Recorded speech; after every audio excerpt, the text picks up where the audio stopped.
Pat and Brad Riley, I met them 15 years ago now, I guess. It was up on this hill behind us. Ironically, I'd mentioned AMS to Patrick a couple years ago. We were talking about soybeans and talking about getting better growth. I'm Patrick Riley and started full-time farming for myself. I was 52 years old at the time. I'm 67 now. It'd be me, which I'm the old man of the bunch. And it'd be my son, Bradley Riley, and then my grandson, Logan, which has been full-time farming with us. We just do a vertical tillage tool, one pass, and we plant. So we're really not, because we're doing all hill dirt. We plant mostly hills. Our farms probably are 70% hills. But they still have got good soils, but you can't get rid of the good soils. So we do minimum tillage and no till. The trend is to plant beans earlier. And we want to plant beans earlier because the bean will lay there and come out of the ground when it needs to. The problem with that is you typically have colder soils, so you need the sulfur. The ammonia piece of the ammonium sulfate picks the bean up, gets it growing before it can start producing nitrogen. So scientifically and agronomically, it makes sense. And trial this year, we had high hopes. I'm hoping still the combine shows it, but we did go through a 20-25 day drought here with triple-digit heats, and the bean stood at about 12 to 14 inches tall for about 30 days. So we're hoping to still see the response. However, we were a month late planting. May 10th is when we planted here. Typically we'll plant April 10th, thereabouts.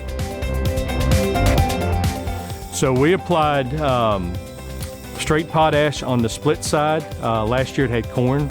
We still had a good soil base with the soil test. So potash was applied, straight potash on the untreated side, and on the treated side, potash and AMS was applied. AMS was applied at 20 pounds per acre of sulfur base, so it was about 86 pounds of ammonium sulfate. The reason I would recommend AMS on our soil base here is, like I said, we're silt loam, we're a big percentage of clay. We have high CECs, not as high as the Midwest, but our CECs run anywhere from 13 to 15 here, so we can hold a nutrient base in the soil. And when we plant early with wet, cold soils, we don't have the sulfur available and the nitrogen's not fixating from the soybean early enough that AMS really works well on our soils. Jason, he has so much knowledge about this stuff because he has been there in all of these positions and he knows a lot about that kind of thing. So when he suggests something, most time he's got information to back it up. And that kind of helps us make our decisions sometimes, you know. And if I have a question about something, I'll call Jason first. He's the first one I call. Hey, Jason, what do you think about this? Hey, what do you think about that? And most time he can give me an answer because he likes to talk. But he's been really good to work with. And I'm glad to be a friend of his. I am confidently optimistic that we're going to see results from it. Will it be the results we wanted from the get-go, from planting? I don't know due to the heat and the stress.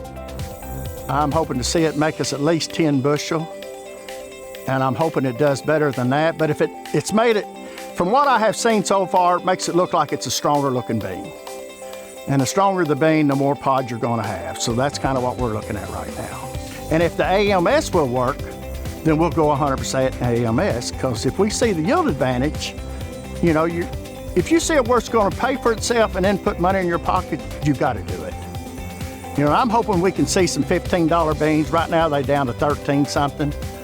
I'm hoping we can get back up to that $15 range. So if you add 10 bushel, that's 150 bucks an acre. You just made extra. Instead of just being a byproduct of your corn, we want it to be a moneymaker, just like the corn.